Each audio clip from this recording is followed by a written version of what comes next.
Okay. Well, good morning. I'm sorry it's been a little crazy this morning. So, but glad to see everybody. All right, we're going to continue working through Hebrews 11 today. We're going to talk about. We're still working through. We've talked about a bunch of these people already, but we're going to look at some more. And there's a group of them in verse 32, and we're going to start in 32 today. It names off a whole bunch of people. And so we're going to just kind of read, she's going to read 32 through 34, and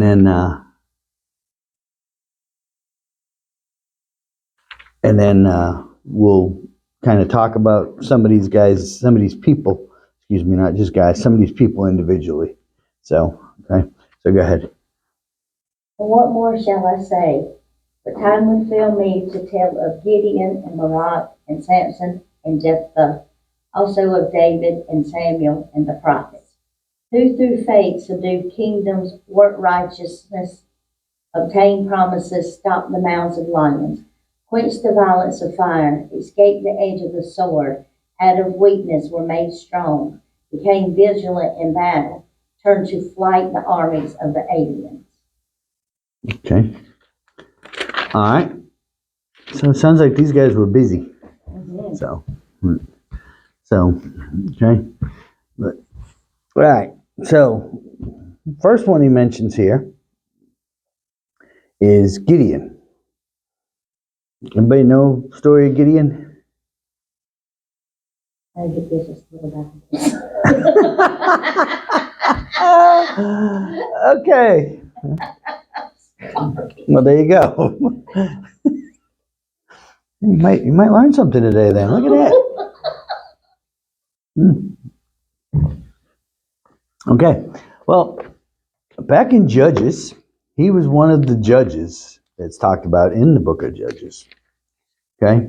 And he is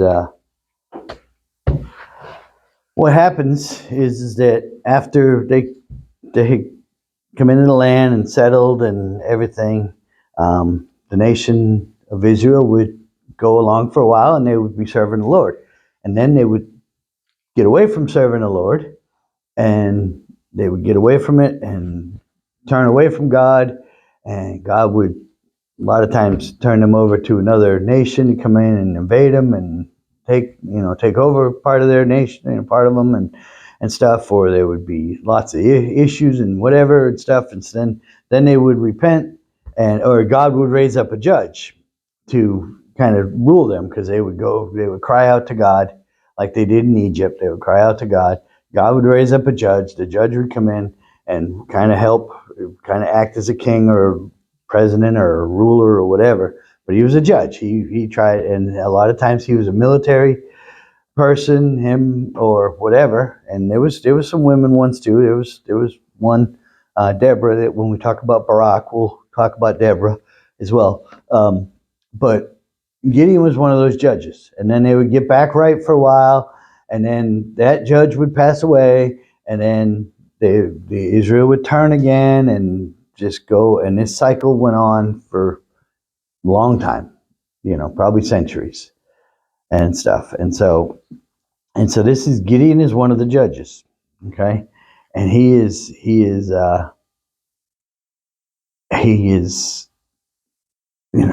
out, he's just minding his own business, and an angel of the Lord comes to him, and the Midianites are there and trying to overtake them, and I guess have overtaken them, and they were being cruel to the children of Israel and stuff, and so God raises up Gideon.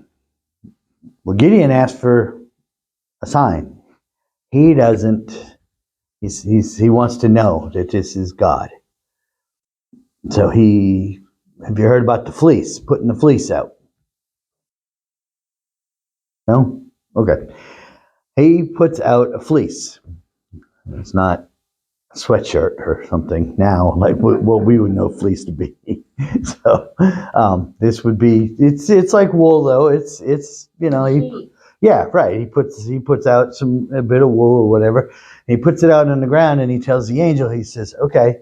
He says, "I'll know it's God if tomorrow I come out and the ground all around the fleece is wet, but the fleece itself is completely dry. I will know that it's God." Okay, so he puts it out, comes out the next day. Sure enough, the ground all around it's completely wet.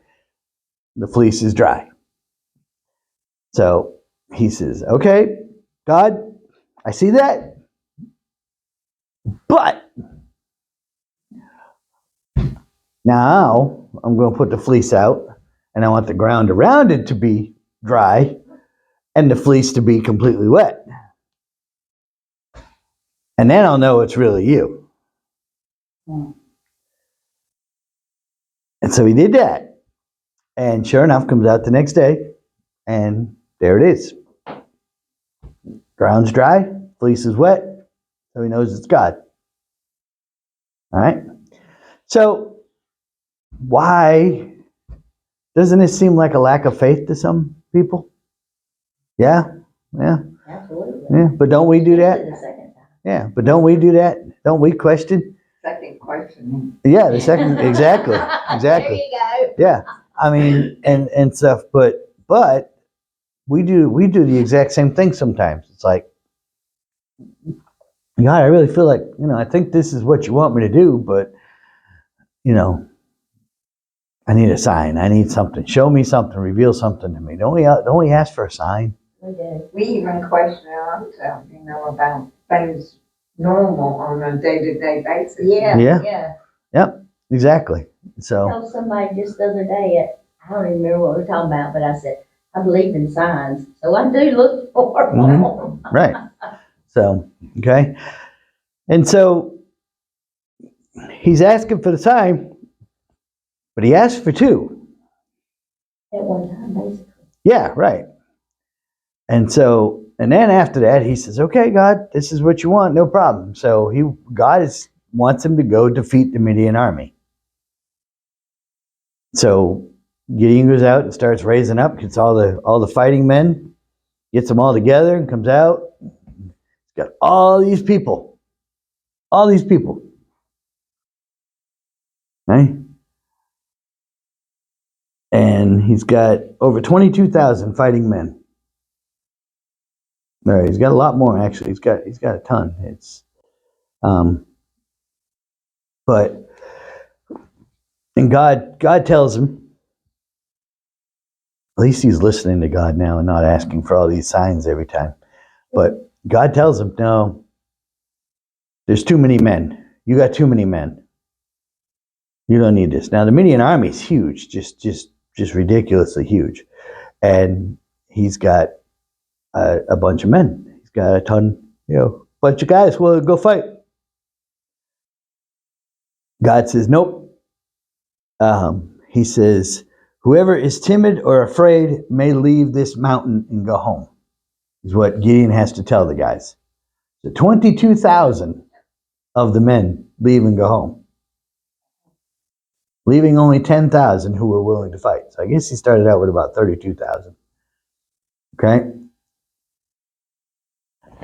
And then this is in chapter 7, in verse 4, it says, "But the Lord told Gideon, there are still too many."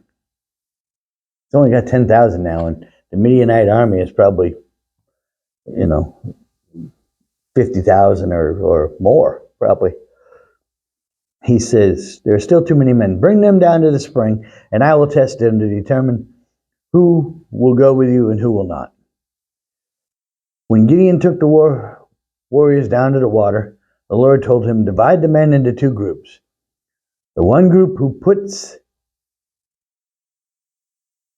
in one group put all those who cup water in their hands and lap it up with their tongues like dogs. In the other group put all those who kneel down and drink with their mouths in the stream." Only 300 of the men drank from their hands. All the others got down on their knees and drank with their mouth in the stream. The Lord told Gideon, with these 300 men, I will rescue you and give you victory over the Midianites. Okay, God, you asked me to do this. I went out, I rounded up all these guys, and now you're telling me, wait a minute, hold up. This wasn't what I bargained for. You know?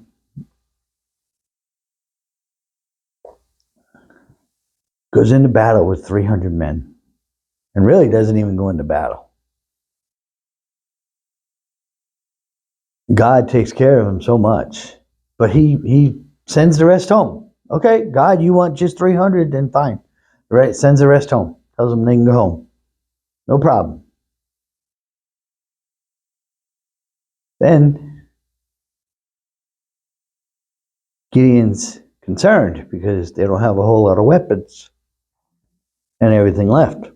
I don't know why the 32,000 or so that went home didn't leave their weapons, but you know, they didn't really have too much. And so God has them one night. Gideon is down near the Midianite camp, kind of scouting or whatever, and he's down there, and he hears the people talking about Gideon and his army.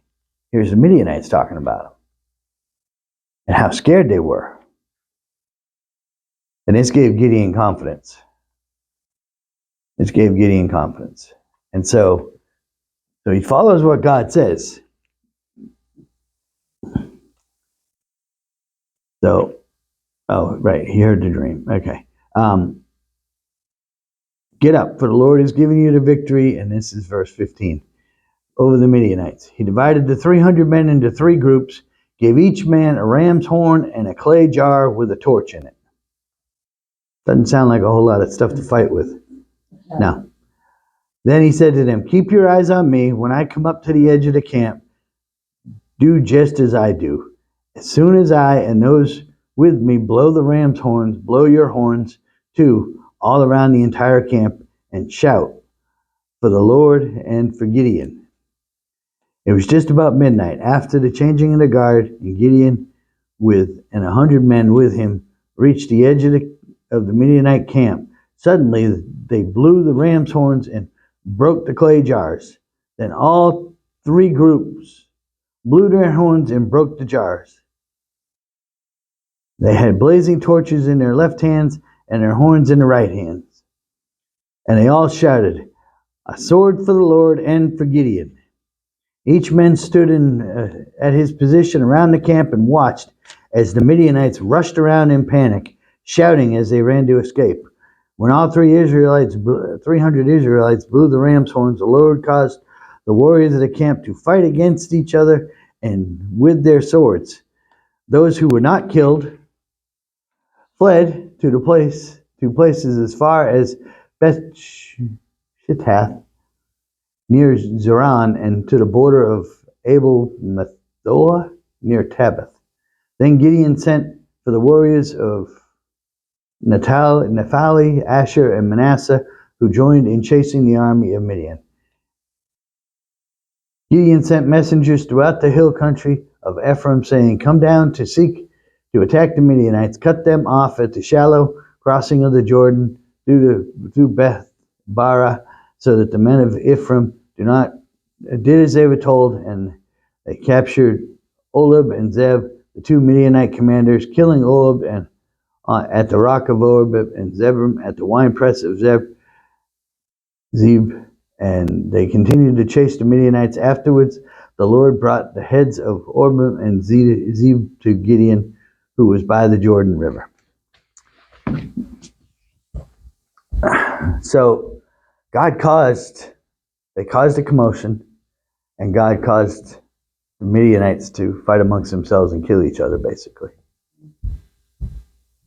Gideon had the faith to do what God called him to do. He had that faith. Even though he started out not having the greatest of faith, he wanted to be sure. But can't really blame him. I think we would all want to be sure that what we're hearing is the voice of God, not not something else, voice of the enemy or whatever in our lives, before we go and do this big thing, you know. So, have a great victory. And that's the faith that it's talking about in Hebrews 11. He took 300 men and a torch, a jar, and a ram's horn and defeated the Midianite army because the Lord was with him and he did what God told him to do. It was like we were talking about Jericho last week when they walked around Jericho. Didn't say a word. We just walked around Jericho and for 6 days, and then on the seventh day they blew the ram's horn and blew the trumpet, and they went in, and as the walls fell down, and they went in and attacked and had a great victory. And here we see the Lord giving another great victory to a man of faith. It started out kind of, and that's the thing, a lot of these ones that we see, Moses kind of started out lack of faith, you know, sees the burning bush, and it's like, wait a minute, no, God, send somebody else, don't send me, you know, and stuff. The children of Israel, we talked about them having the faith to go and to walk around Jericho and everything, but then they were like, why'd you bring us out here into the desert to die? They didn't have the faith, you know, and everything. And so we see that. So, but in each case, their faith grew, you know, and the same thing with Gideon. Gideon started out with, he was a servant of the Lord, was obedient, but didn't have the faith to trust when he first heard the angel of the Lord speak to him. And so, but he developed that faith enough to be able to attack and to, well, he didn't even attack. He just caused confusion. And God made him extra confused. So, but, okay. So I know, so we'll just get through Gideon today. But his story is told in Judges 6 through 8, if you want to go back and read through what we were just talking about him becoming judge. And then he goes on to have great military victories, and then leads them.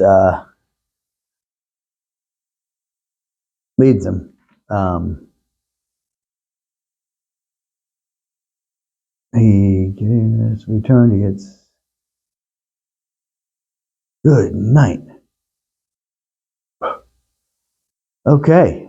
Where you at? You still in Judges or? Yeah, I'm in Judges 8, 29 through 30. It says, Then Gideon, son of Joshua, returned home. He had 72 sons born to him. Wow. And he had many wives. Huh? Just talking about that yesterday. So, Or he had I many said, I wonder wives. how many women he had. yeah. Goodness. So, but hey, it says he had What's many. worse, many wives or 72 sons? He said he had many wives. He also had a concubine in Shechem who gave birth to a son named Abimelech. Where, I know you in Judges 8, but where? This is 28 through, Oh, okay. yeah. Oh no, 29 and 30. So, but I'm in New Living Translation, so it's going to be different I in knew you yours. wasn't in the same thing I'm reading. Yeah. So, I'm but lost. yeah. So, but, and then, but, Wow. so he was busy. Wow. Okay. It says Gideon died when he was very old and was buried in the grave of his father Joseph in Orphan in Oprah, whatever, in the clan of Ebenezer. So as soon as Gideon died, the Israelites prostituted themselves again by worshiping images of Baal. So as soon as the judge dies, they turn away from God. It's really sad. Really sad to see. But yeah, so but he had faith. I don't know exactly how wise he was with all them wives and children. Not very. but but he was. I mean, obviously he was a good judge and a great leader and everything, and led the people, and but it's just kind of okay. So, but all right.